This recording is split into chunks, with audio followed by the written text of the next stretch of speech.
Electrical power হাউসগুলো কী করে দিনরাত এই হিউজ মেগা স্ট্রাকচারের ইলেকট্রিক্যাল ডিমান্ডসগুলো ফুলফিল করে চলেছে ইউজিং দিস টারবাইন্স। এই টারবাইন্সগুলোই আমরা রোটেট করে huge amount of electrical power আমরা জেনারেট করতে পারি। এবার কী করে জেনারেট করি? It may be using thermal power, it may be using hydro power or wind power. মুদ্রার কথা, এই টারবাইনের ব্লেডগুলোকে আমরা যদি রোটেট করতে পারি তাহলে এর থেকে আমরা এনার্জি কালেক্ট করতে পারবো, ইলেকট্রিক্যাল এনার্জি কালেক্ট করতে পারবো। তো তোমরা হয়তো ভাবছো যে কী করে টারবাইনের ব্লেডকে রোটেট করলে ইলেকট্রিক্যাল কারেন্ট প্রডিউস হয়। সেই টেকনোলজিটা বেসড অন ইলেকট্রোম্যাগনেটিক ইন্ডাকশন। তো ইলেকট্রোম্যাগনেটিক ইন্ডাকশন কী বলছে?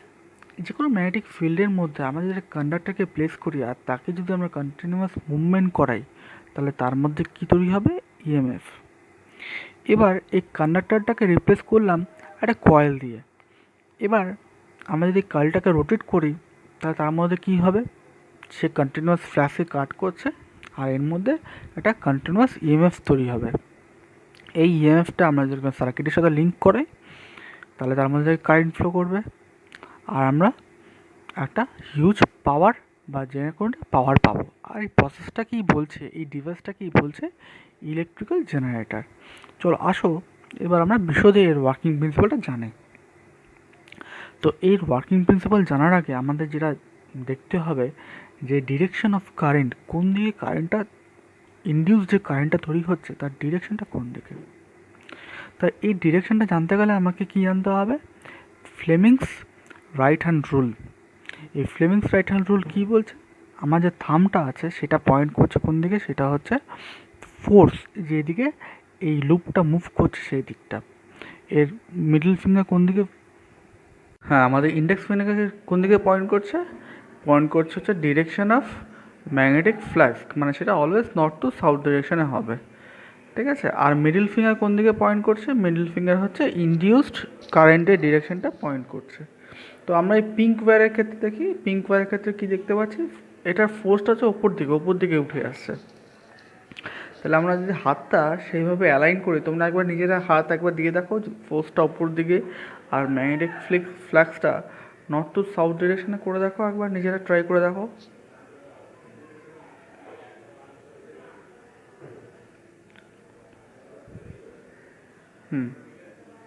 তো এবার যদি তোমাদের হয়ে গিয়ে থাকে তাহলে আমি একবার বলছি তাহলে কি হবে। দেখো আমাদের ম্যাগনেটিক ফ্লাক্সটা, ম্যাগনেটিক ফোর্সটা হচ্ছে ওপর দিকে আসছে, ঠিক আছে।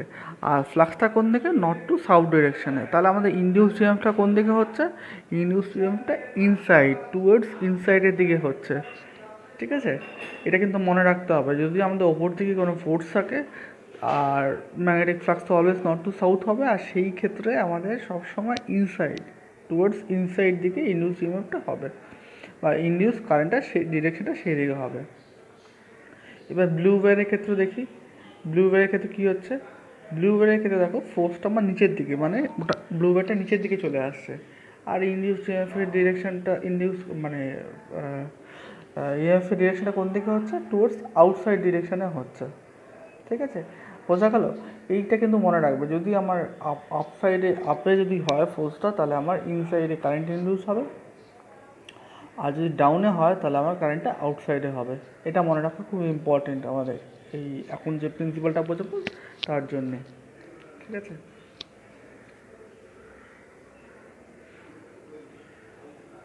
তাহলে আমরা কি দেখলাম? কারেন্টটা ইনডিউস হচ্ছে, ইনসাইড দিয়ে গিয়ে আউটসাইড দিয়ে হয়ে পুরোটা বাইরে বেরিয়ে আসছে। এবার যদি টোটালটা আমি একটা অ্যারো দিয়ে বোঝাই তাহলে দেখো কেমন দেখাবে। টোটাল অ্যারোটা যদি দেখাই,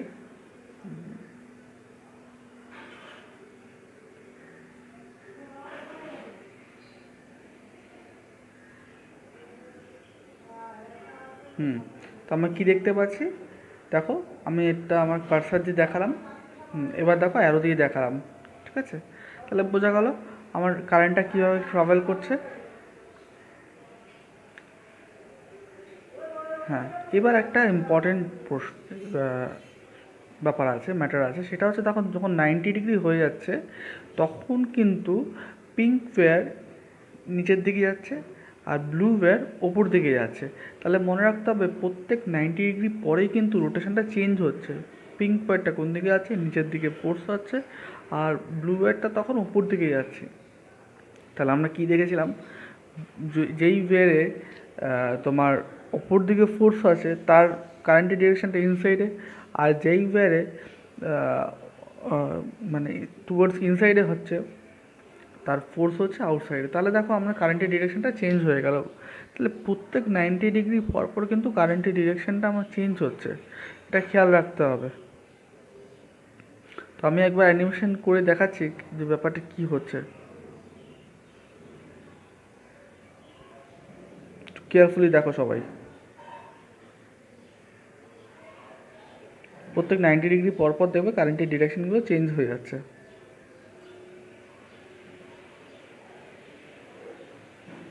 দেখো চেঞ্জ হচ্ছে, প্রত্যেক 90 ডিগ্রি পরপর দেখো চেঞ্জ হচ্ছে।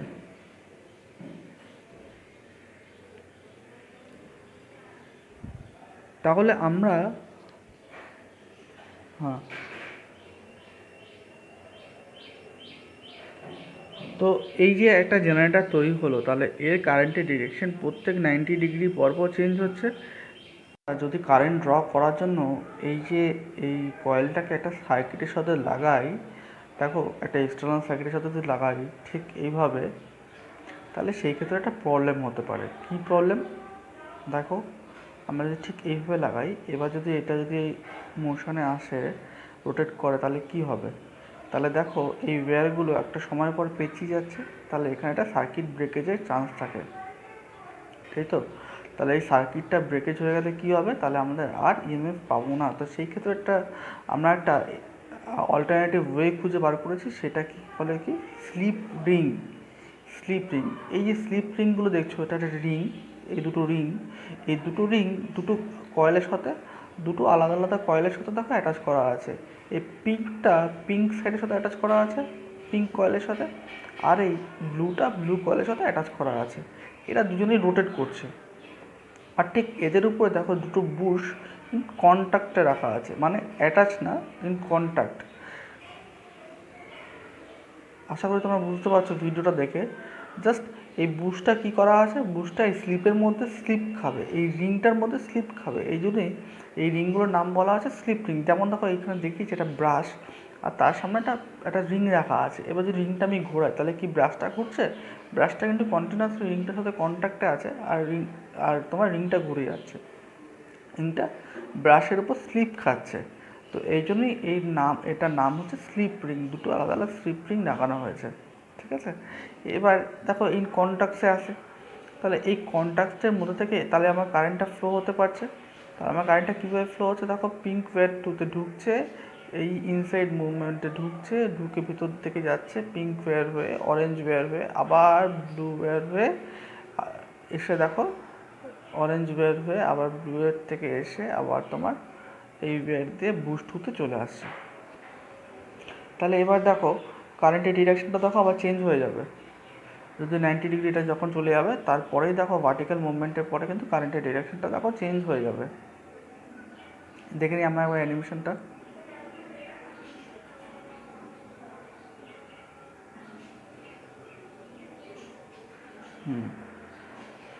দেখো ডিরেকশন অফ কারেন্টটা আমার চেঞ্জ হয়ে গেল। তো এখন দেখো কি হচ্ছে, ঠিক উল্টো প্রসেসে কারেন্টটা যাচ্ছে, উল্টো পাথ দিয়ে।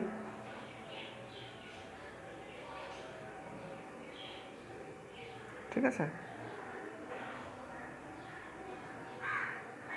তো আগে কোনটা দিয়ে যাচ্ছিলো, আগে দেখো পিঙ্ক ওয়্যারতে ঢুকছিল, এখন দেখো ব্লু ওয়্যারতে ঢুকছে। তো আমরা যদি এই পজিশনটা, একটা পজিশনকে ব্লু আর একটা পজিশনকে ইয়েলো যদি লাইট যদি মেনশন করি, তাহলে দেখো কি দেখাচ্ছে,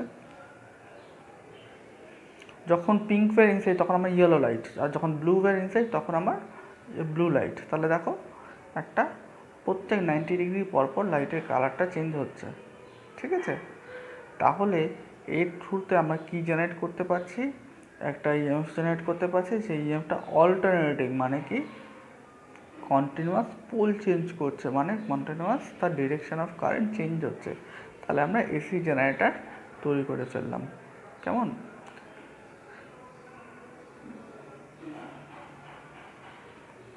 আচ্ছা, বলে রাখা একটা ইম্পর্ট্যান্ট জিনিস যে আমরা যখন ট্রান্সমিশন করি, লং লং ডিস্টেন্সে ট্রান্সমিশন করি, তখন কিন্তু আমরা এসি ট্রান্সমিট করি।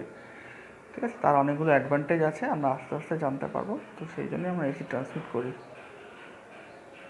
এবার আসো, আমার যদি ডিসি ট্রান্সমিশন করতে হয়, তার মানে ডিসি জেনারেট করতে হবে।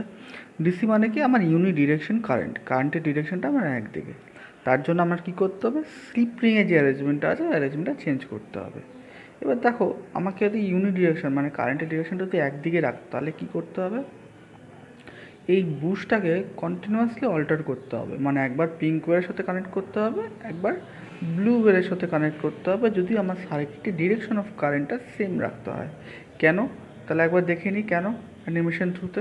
দেখো, এখন আমার বুস্টটা কোথায় কানেক্ট আছে, পিঙ্ক ওয়্যারের সাথে কারেন্টে আছে এদিকে। তো দেখো, এবার কারেন্টের ডিরেকশনটা দেখো চেঞ্জ হয়ে গেল। ব্লুয়ের যে ইন্ডিউস কারেন্টের ডিরেকশনটা দেখো ওইদিকে আছে। তাহলে আমাকে যদি ইউনিট ডিরেকশন কারেন্টকে মেনটেন করতে হয়, কারেন্টে যদি একটা ডিরেকশন রাখতে হয়, তাহলে এখন আমাকে বুস্টটা কানেক্ট করতে হবে কার সাথে, ব্লু ওয়্যারের সাথে, যাতে ডিরেকশন অফ কারেন্টটা সেম থাকে। বোঝা গেল? দেখো, আমি আরও একবার দেখাচ্ছি। দেখো, আবার দেখো পিঙ্ক ওয়্যারের ডিরেকশন অফ কারেন্টটা চেঞ্জ হয়ে যাচ্ছে 90 ডিগ্রি পরে। তাহলে আবার আমাকে সেটা পিঙ্ক ওয়্যারের সাথে কানেক্ট করতে হবে, যদি আমাকে ইউনিট ডিরেকশন কারেন্ট চাই আমি। তাহলে আমরা কি বুঝলাম, এই বুশের কানেকশানটা প্রত্যেক 90 ডিগ্রি পর পর তার কানেকশানটা চেঞ্জ করতে হচ্ছে। এবার আমাদের এমন কি ডিভাইস আছে যেটা ইউজ করে আমরা অটোমেটিক্যালি এই ডিরেকশন অফ কারেন্টটা চেঞ্জ করতে পারি, সেটাই দেখব। যে প্রসেসটা আমরা ইউজ করবো, সেই প্রসেসটার নাম হচ্ছে কমিউটেশন। ঠিক আছে, এই কমিউটেশন প্রসেস আমরা কি করি, আমরা একটা রিং ইউজ করি আগের মতোই, কিন্তু এই রিংটার নাম হচ্ছে স্প্লিট রিং মানে মাঝখান থেকে ভাঙা, স্প্লিট, আলাদা করা। তাহলে দেখো, এই স্প্লিট রিং ইউজ করে আমরা কী করি, কারেন্টের ডিরেকশনটা মেনটেন করি। এখন কারেন্ট দেখো কোন দিকে ফ্লো করছে, এই পিঙ্ক থ্রুতে গিয়ে, পিঙ্ক ওয়্যারের থ্রুতে গিয়ে ইনসাইড দিকে মেনটেন করছে। এটাই চাইছিলাম আমরা। দেখো, ঠিক আছে, দেখো বাল্ব হয়ে আমার ইনসাইডে গেল, পিঙ্ক ব্রাশ হয়ে, তাহলে আমার চলে গেল ইনসাইড দিকে। এবার দেখো 90 ডিগ্রি পরে দেখো ডিরেকশন অফ কারেন্টটা চেঞ্জ হচ্ছে, কিন্তু দেখো বুস্টটা আমার এখন ব্লুয়ের সাথে কানেক্টেড। তাহলে দেখো, এখন ব্লুয়ের ফোর্সটা ওপর দিকে, তাহলে ব্লুয়ের ইন্ডিউস ইএমএফটা ভেতর দিকে হচ্ছে। তাহলে ভেতর দিকে যদি হয়, তাহলে আমার ডিরেকশন অফ কারেন্টটা সেম মেনটেন হচ্ছে। আবার দেখো 90 ডিগ্রি পরে দেখো, আবার দেখো সেম দিকে ডিরেকশন অফ কারেন্টটা চলে যাচ্ছে। তাহলে এখান থেকে আমরা কী পেয়ে গেলাম, ইউনিডিরেকশনাল কারেন্ট পেয়ে গেলাম। তো আমি আরেকবার অ্যানিমেটেড করে দেখাচ্ছি ব্যাপারটা, দেখে নাও। দেখো, প্রত্যেক 90 ডিগ্রি পর পর ইনার সার্কিটের ডিরেকশনটা চেঞ্জ হচ্ছে, কিন্তু আউটার সার্কিটে, এক্সটার্নাল সার্কিটের ডিরেকশন অফ কারেন্টটা সেম রয়েছে। এই প্রসেসটার নামই কমিউটেশন, আর এই রিংটার নাম হচ্ছে স্প্লিট রিং। বোঝা গেল? তাহলে আমরা ডিসি জেনারেট করে ফেলেছি, ইউনিডিরেকশনাল কারেন্ট জেনারেট করে ফেলেছি। বোঝা গেল? তাহলে এই টোটাল সিনারিওটাকেই বলে হচ্ছে জেনারেটর। আমরা তাহলে দুটো টাইপের জেনারেটর বললাম, এসি জেনারেটর এবং ডিসি জেনারেটর। ঠিক আছে, যদি আমার স্প্লিট রিং হয়, তাহলে সেই ক্ষেত্রে আমার কি হচ্ছে, ডিসি জেনারেট করছে। আর যদি আমার স্লিপ রিং হয়, তাহলে সেই ক্ষেত্রে আমার এসি জেনারেট করছে। আশা করি তোমাদের ভিডিওটা ভালো লাগবে, তোমরা বুঝতে পারবে। আর যদি কোনো কোশ্চেন থাকে, তাহলে আমাকে তোমরা অবশ্যই ফোন করতে পারো।